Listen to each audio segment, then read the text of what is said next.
Hello student, आज का editorial का टॉपिक है the IITs are over committed in crisis. इसको आप कनेक्ट कर पाएंगे GS2। टॉपिक है issues relating to development and management of social sector services relating to health, education, human resources. इससे आज के एडिटोरियल के एनालिसिस को आप कनेक्ट कर पाएंगे। ये सोशल जस्टिस का टॉपिक है। बेसिकली आज का एडिटोरियल रिवॉल्व करेगा अराउंड आईआईटी।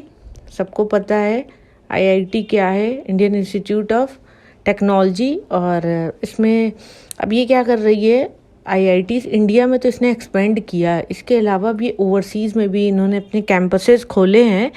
तो वहाँ का जो स्टैंडर्ड है at par with Indian premier IITs नहीं है। और इसके पीछे रीज़न क्या है और क्या ये स्टेप लेना सही था कि ओवरसीज़ में खोल लिया, और इंडिया में जिस तरीके से आईआईटीज एक्सपेंड हुआ है लास्ट डेकेड में, तो क्वालिटी जो है वो हैम्पर हुई।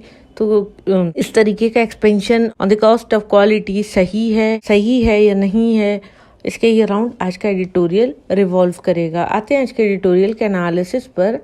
अगर आईआईटी की बात करें तो ग्लोबली इसको रिकॉग्नाइज किया गया एक क्राउन ज्वेल्स इंडिया के हायर एजुकेशन सिस्टम में, क्योंकि आईआईटी का जो लेवल है वो काफ़ी हाई है।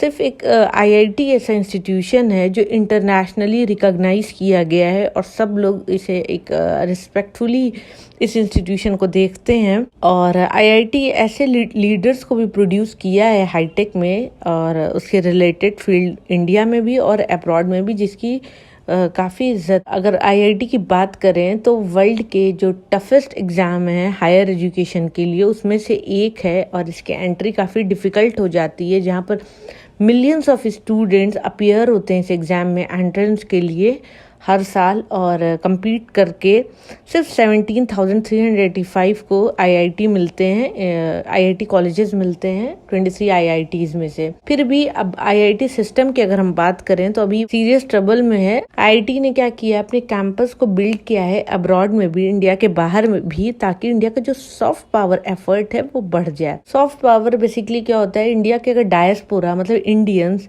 अगर बाहर रहेंगे तो वहाँ पे इंडिया को लेके लाइकिंग जो होगी ऑफ कोर्स वो ज़्यादा होगी, और इस तरीके से इंडिया का जो वहाँ पर दूसरी कंट्रीज़ में जो पावर होंगे वो ज़्यादा होंगे। इसी को कहते हैं सॉफ्ट पावर। इसमें कुछ करना नहीं है कि कोई डरा धमका के अपनी पावर दिखाना है, बल्कि इंडियंस अगर किसी और जगह पर भी होंगे तो यहाँ के कल्चर को, यहाँ के प्रोडक्ट को सपोर्ट मिलेगा, लाइकिंग मिलेगी। तो ये है इंडिया का सॉफ्ट पावर, इसे सॉफ्ट पावर कहते हैं। ब्रांच कैंपस की बात करें तो आईआईटी मद्रास ने ओपन किया ज़ांज़ीबार में अपना एक कैंपस ओपन किया, और आईआईटी दिल्ली ने लॉन्च किया एक प्रोग्राम अबू धाबी कैंपस में 2024 में अभी करेगा। और आईआईटी दिल्ली लॉन्च करेगा अपना एक प्रोग्राम अबू धाबी कैंपस में 2024 मींस नेक्स्ट ईयर। छोटी क्लास से स्टार्ट किया अपना ओवरसीज का जो प्रोग्राम है, और जो क्लास थी वो 70 स्टूडेंट की थी जिन्होंने एक्सेप्ट किया। अगर हम फैकल्टी की बात करें चेन्नई कैंपस की, क्या वो स्टे करेगी ज़ांज़ीबार में? जो फ्रिक्वेंटली प्रॉब्लम होती है ब्रांच कैंपस की, स्पेशली वेस्टर्न यूनिवर्सिटीज़ में, अब दिक्कत क्या हो रही है, स्टैंडर्ड की हो रही है। अगर एडमिशन स्टैंडर्ड की बात करें तो वो इंडिया की तरह नहीं है, वो मतलब इंडिया से अलग है। आईआईटी मद्रास जो ज़ांज़ीबार है उनका जो एक स्पेशली एडमिशन टेस्ट हो रहा है वहाँ पर, और जिसे IITM ZST कहते हैं, और ये हुआ भी 2023 में स्क्रीनिंग टेस्ट, जिसके बाद एक इंटरव्यू हुआ और उसके बेसिस पे स्टूडेंट्स का एडमिशन हुआ। स्क्रीनिंग टेस्ट सेंटर ऑफर किया गया ताकि पोटेंशियल एप्लीकेंट्स जो हैं वो ना सिर्फ तंजानिया बल्कि यूथोपिया, नाइजीरिया, केन्या, युगांडा और यूनाइटेड अरब इमिरेट्स, वहाँ UAE, वहाँ से भी आए, और एक स्ट्रॉन्ग प्रेजेंस जहाँ पर इंडियन डायस्पोरा का है UAE में, तो इन जगहों से भी बच्चे आए और पार्टिसिपेट करें और पोटेंशियल एप्लीकेंट्स जो हैं उन्हें एडमिशन मिल पाए। एक बात और मैं बता देती हूँ, ज़ांज़ीबार जो है ये तंजानिया में है, अफ्रीका की कंट्री है ये, वहाँ पर है। अब आगे चलते हैं। स्टार्टिंग में जब ज़ांज़ीबार कैंपस ओपन हुआ था, इन्होंने ऑफर किया था सिर्फ 2 प्रोग्राम, और एक था bachelors degree BS in data science and artificial intelligence, that is AI, and MTech in data science and artificial intelligence.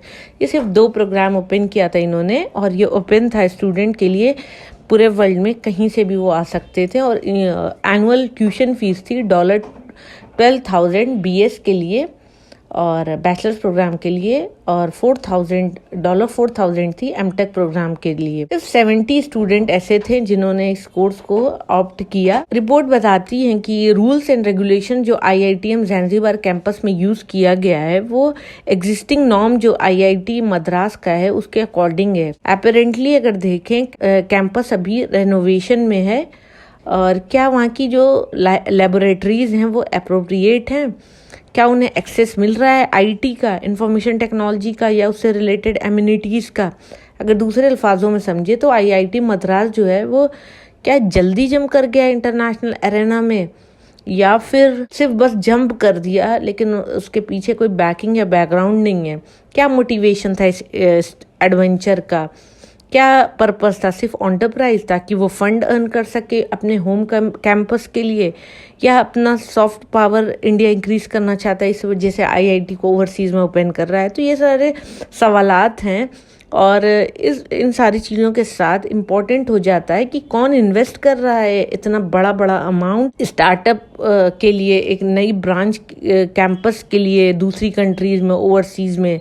Of course अगर हम बात करें बहुत सारे इंडियन ओवरसीज एफर्ट रहे होंगे हाई क्वालिटी का, अगर इंफ्रास्ट्रक्चर रखना है या कोई अपनी ब्रांच खोलना है तो उसके लिए इन्वेस्टमेंट काफ़ी ज़्यादा चाहिए होगा। और नो डाउट इसमें कोई भी बिल्कुल भी कोई डाउट नहीं है, इसमें कोई भी डाउट नहीं है कि इसमें ज़रूर ओवरसीज एफर्ट्स भी रहे होंगे, इस वजह से ओवरसीज ब्रांच ओपन हुआ है। अगर पहले IIT की बात करें, अगर IIT का थोड़ा सा हिस्टोरिकल बैकग्राउंड देखें तो 1950 में सबसे पहले IIT खड़गपुर में खुला था, वेस्ट बंगाल में। इसके बाद उसी डेकेड में, उसी with in 10 years 4 more IITs खुले थे। IIT के इनिशियल स्टेज में तो कुछ टॉप फॉरेन टेक्नोलॉजीज यूनिवर्सिटीज जैसे कि US और सोवियत यूनियन पहले, अब रशिया है, और यूनाइटेड किंगडम और जर्मनी, इन्होंने क्या किया था, हेल्प किया था इंडिया को, पार्टनर किया था ताकि क्विकली अचीव कर पाए IITs एक्सीलेंस और टॉप रेपुटेशन दोनों ही टर्म्स में। उन्होंने कुछ इंडियंस को हायर किया था, उन्हें ट्रेंड किया था अपनी बेस्ट फॉरेन यूनिवर्सिटीज़ में जो ईगर थे कंट्रीब्यूट करने के लिए नेशनल डेवलपमेंट में। अगर स्मॉल इंस्टीट्यूशन की बात करें तो टोटल स्टूडेंट इनरोल हुए थे अबाउट 20,000, ओरिजिनल जो 6 IITs इंडिया में थे उसमें। 2015 के बाद गवर्नमेंट ने क्या किया, IIT को एक्सपेंड कर दिया, मतलब IIT सिस्टम को बढ़ा दिया और खोल दिया 7 इंस्टीट्यूशन उसी फॉलोइंग डेकेड में, और मोस्टली वो लोकेटेड थे अवे मेजर मेट्रोपॉलिटन सेंटर। मतलब इसका ये हुआ कि छोटे छोटे जो शहरों में IITs ओपन कर दिए गए, जो इंडिया के मेट्रोपॉलिटन सेंटर्स है वहाँ पे ओपन नहीं किए गए IITs। अभी जो नए एड ऑन हुए 7 न्यू IITs स्ट्रगल कर रहे थे मीट करने में अपना हाई स्टैंडर्ड और ट्रेडिशनल इंस्टीट्यूट, जो कि पहले जिन चीज़ों के लिए IITs जाना जाता था। कुछ जो एग्जिस्टिंग इंस्टीट्यूशन थे like Indian school of mines Dhanbad, इन्हें थोड़ा सा गवर्नमेंट ने क्या किया, अपग्रेड कर दिया, और कुछ ऐसे इंस्टीट्यूट थे जिसे ग्रीनफील्ड स्टार्टअप के तौर पे खोल दिया। टॉप प्रोफेसर अक्सर वो रेजिस्ट करते हैं आइसोलेटेड प्लेस में जाकर वर्क करना, और इसके साथ जो बेस्ट स्टूडेंट होते हैं वो भी हेजिटेट करते हैं इनरोल होने से छोटे शहरों में या छोटी जगहों में जाने से। अगर 2021 और 22 की बात करें तो 361 under graduate, 3083 post graduate and 1852 PhD seat जो थी नए ये जो 7 IITs थे उसमें खाली थी, वैकेंट थी। बहुत सारे टीयर्स हैं IITs के, और उनके स्टैंडर्ड्स जो हैं वो भी वेरी करते हैं, और लेवल ऑफ प्रेस्टीज भी। ऑफ कोर्स अगर IIT दिल्ली की बात करें वो इक्विवेलेंट नहीं हो सकता है किसी छोटे जगह, छोटे शहर के IIT रुड़की के बराबर नहीं हो सकता, या IIT के और कोई मतलब छोटा शहर अगर ले लें उसके बराबर नहीं हो सकता। Of course IIT Delhi students prefer करेंगे क्योंकि यहाँ पर एक्सपोजर और जो इंफ्रास्ट्रक्चर, प्रोफेसर्स और जो कटिंग एज टेक्नोलॉजीज़ हैं जितनी बड़े शहरों में आएंगी उतने छोटे शहरों में नहीं आएंगी, तो कंपटीशन भी कम होगा, MNCs भी कम आएंगी, तो ऑफ कोर्स उनको फिर जॉब के लिए भी जो अपॉर्चुनिटीज़ होती हैं वो पहले बड़े शहरों में आती हैं। वो सारी चीज़ें कैलकुलेट करके बच्चे एडमिशन नहीं ले रहे हैं, तो इतनी सीट्स IITs में वैकेंट जा रही हैं छोटे जो जगहों पे गवर्नमेंट ने आईआईटीज खोले हैं, लेकिन सिस्टम में सही किया, क्योंकि इनरोलमेंट जो था सारे ही 23 आईआईटी में एक्सपेंड किया मोर देन 1,20,000। अगर इस सिनेरियो में देखें इनरोलमेंट के, तो ओवरऑल इनरोलमेंट बढ़ा विद 25,237 स्टूडेंट ग्रेजुएट हुए 2022-23 में। तो एक तरीके से एक क्लियर इंडिकेटर है कि जो एक्सेस है आईआईटी का और अपॉर्चुनिटी का वो बढ़ गया। ऑफ कोर्स किसी चीज़ की विड्थ बढ़ती है तो उसमें एकोमोडेट जो करने की कैपेसिटी होती है वो ज़्यादा हो जाती है। तो आईआईटीज़ जब बढ़े हैं तो एकोमोडेट तो स्टूडेंट को कर ले रहे हैं, लेकिन फिर भी स्टैंडर्ड मेंटेन नहीं है और प्रेस्टीज मेंटेन नहीं है। शायद इस वजह से जो सीट्स हैं वो वैकेंट रह जा रही हैं आईआईटीज़ की। किसी भी एकेडमिक इंस्टीट्यूशन की अगर बात करें तो वहाँ का हार्ट जो होता है वो होते हैं प्रोफेसर जो पढ़ाते हैं। वही स्टूडेंट्स अच्छे बनाते हैं और वही अट्रैक्ट करते हैं बेस्ट और ब्राइटेस्ट स्टूडेंट को। और अगर बेस्ट और ब्राइटेस्ट स्टूडेंट की बात करें वो भी बहुत ज़्यादा बढ़ गए हैं, क्योंकि कंपटीशन ज़्यादा हो गया है, तो उनको उन वैसे स्टूडेंट्स को अट्रैक्ट करना डिफ़िकल्ट टास्क हो गया है। अगर सैलरीज की बात करें जो स्टूडेंट्स को फिर आफ्टर कंप्लीशन ऑफ डिग्री मिलती है तो वो इंटरनेशनल स्टैंडर्ड से काफ़ी लो मिलती है आईआईटीएंस को इंडिया में। फॉरेन ट्रेंड इंडियंस जो होते हैं जनरली रिलक्टेंट होते हैं इंडिया में वापस आकर अनकॉम्पिटिटिव सैलरीज को लेना, और उन्हें अक्सर इंफीरियर वर्क इन्वायरमेंट मिलता है। और क्योंकि सभी को पता है कि एकेडमिक जो इन्वायरमेंट है उसमें ब्यूरोक्रेसी बहुत हो गई है, और आईआईटी जो है वो लेस कंस्ट्रेंड है अगर कंपेयर करें और भी किसी एकेडमिक सिस्टम की, क्योंकि आईआईटी में इतना रेस्ट्रेंट नहीं है, उनको काफ़ी लिवराज है बहुत जगहों पर।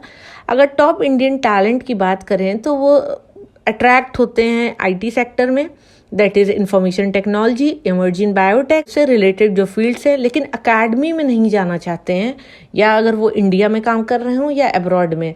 तो इससे ये समझ में आता है कि जो बच्चे पास आउट हो रहे हैं वो इंडिया से चले जा रहे हैं मोस्टली, क्योंकि उनको सैलरीज इंडिया में उतनी अच्छी नहीं मिल रही है, और ये इंडिया के लिए अच्छा साइन नहीं है, क्योंकि इंडिया के लिए तो ब्रेन ड्रेन हो गया। तो अब इन बच्चों, इसका मतलब ये नहीं है कि वो जाएं नहीं बाहर, जाएं बाहर, लेकिन अगर इंडिया में उन्हें बेहतर सैलरी मिलेगी तो इंडिया में ही रहकर काम करेंगे और इंडिया के लिए ज़्यादा अच्छा होगा। बहुत सारे शॉर्टेज हैं आज के वक्त पे। अगर अभी की बात करें प्रेजेंट में, तो शॉर्टेज है एकेडमिक्स की आईआईटी सिस्टम में। 2021 में आउट ऑफ 10,881 सैंक्शन पोस्ट थी, जिसमें 4,370 अभी भी वैकेंट है। एग्जेजरेट करना नहीं होगा, लेकिन आईआईटी जो आज के टाइम पर है वो क्राइसिस में है। आईआईटी में सुसाइड भी काफी ज्यादा बढ़ गया है, क्योंकि वहाँ पे इन्वायरमेंट जो है SC STs जो स्टूडेंट्स हैं उनके अगेंस्ट शायद उतना अच्छा नहीं है, शायद उनको एसिमिलेशन नहीं उनको मिल पा रहा है कि वो प्रेशर में आके सुसाइड कर रहे हैं।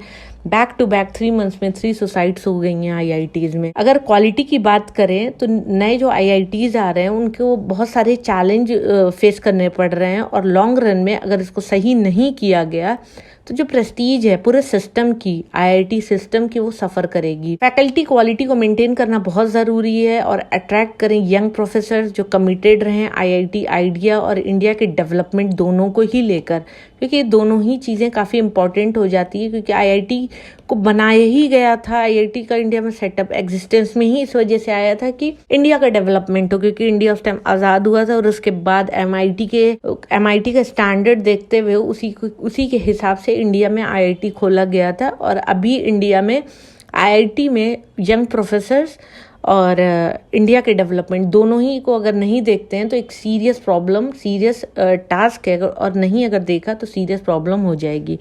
अगर सिस्टम को एक्सपेंड करना है डोमेस्टिकली, मतलब इंडिया में जो आईआईटीज़ हैं, तो क्या वो वाइज आइडिया नहीं है? हो सकता है ये वाइज आइडिया, लेकिन ओवरसीज अगर हम ब्रांच कैंपसेस की बात करें तो वो हाईली प्रॉब्लमेटिकल है। क्यों प्रॉब्लमेटिकल है? कुछ लोगों के दिमाग में क्वेश्चन आ सकता है कि ओवरसीज अगर एक्सपेंशन कर रहे हैं आईआईटी का तो ये अच्छा आइडिया है किसी भी सर्कमस्टेंसेज में, लेकिन हम अगर कॉन्टेक्स्ट लें डोमेस्टिक चैलेंजेस की जो आईआईटी सिस्टम फेस कर रही है, तो इस तरीके का एक्सपेंशन ऑफ कोर्स क्लियरली इससे समझ में आता है कि ये अच्छा आइडिया नहीं है।